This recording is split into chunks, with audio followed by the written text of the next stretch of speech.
हमें प्रूव करने को आ जाए कि √5 आपका इरेशनल नंबर है, तो जैसे हमने सेम √2 और √3 का किया, सेम वैसे ही हम इसको भी मान लेंगे कि let √5 is a rational number, यानी कि हमें उल्टा मानना है। ठीक, अब इसका सिंपलेस्ट फॉर्म हम a/b ले रहे हैं, और जो आपका a एंड b क्या है, इंटीजर्स हैं जिनके बीच कॉमन फैक्टर 1 के अलावा नहीं है कुछ भी, और b हमारा क्या है, 0 के इक्वल नहीं हो सकता। ठीक, b नॉट इक्वल टू 0।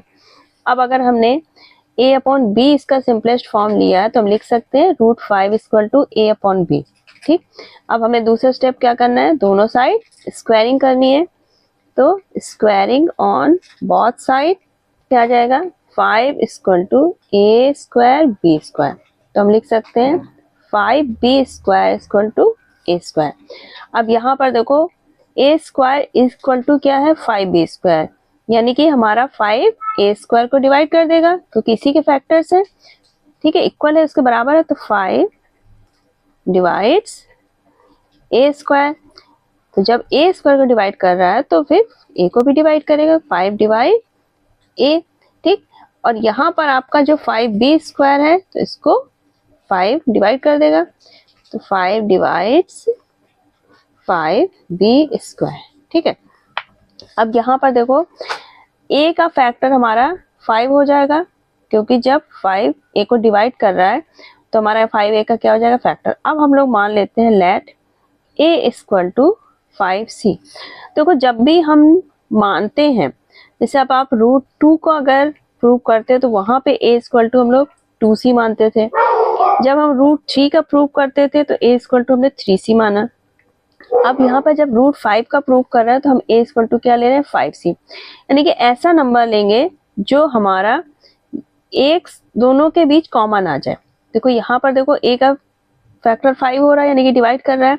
अब अगर हम a इक्वल टू 5c मानेंगे तो यहाँ पर देखो आपका क्या हो जाएगा, 5b² इक्वल टू 5c का स्क्वायर लिख देंगे एक ही जगह, तो आपका क्या हो जाएगा, 5b² इक्वल टू 25c²।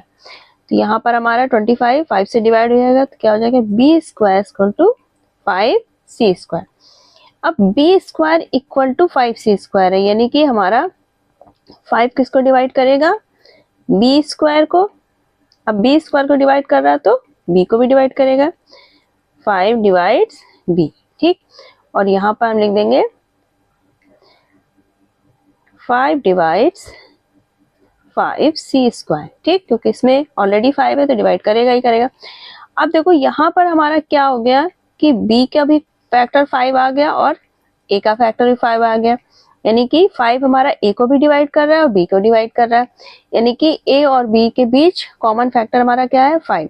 तो लिखेंगे 10 5 डिवाइड्स a एंड b, दोनों को डिवाइड कर रहा है। ठीक, अब देखो यहाँ पर हमारी कॉन्ट्रडिक्शन अराइज हो गई कि हमारा जो एक 5 फैक्टर और आ गया a और b के बीच, लेकिन हमने जो शुरू में माना था कि a और b के बीच 1 के अलावा कोई भी कॉमन फैक्टर नहीं है।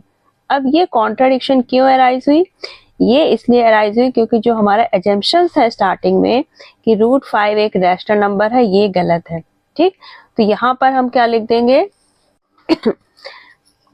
तो देखो इसको हम लोग लास्ट में थ्योरेटिकली लिख देंगे, जो आपका 5 क्या हो रहा है, a और b के बीच कॉमन फैक्टर आ गया, तो हम लिख देंगे but this contradict the fact that a and b have no common factor other than 1। जो हमने शुरू में लिया था कि जो √5 है रैशनल है, a/b के फॉर्म में है और a और b क्या थे, हमारे को-प्राइम से, तो ये इस स्टेटमेंट को क्या कर रहा है, कॉन्ट्राडिक्ट कर रहा है। और ये कॉन्ट्रडिक्शन क्यों अराइज हुआ, क्योंकि हमारा एजम्पशन गलत था। सो हम लिखेंगे the contradiction arises by assuming that √5 is rational, hence √5 is irrational. ये आपका हो गया प्रूफ। तो आई होप आपको अब आप √2, √3, √5 इनको इरैशनल प्रूव करने में कोई प्रॉब्लम नहीं होगी।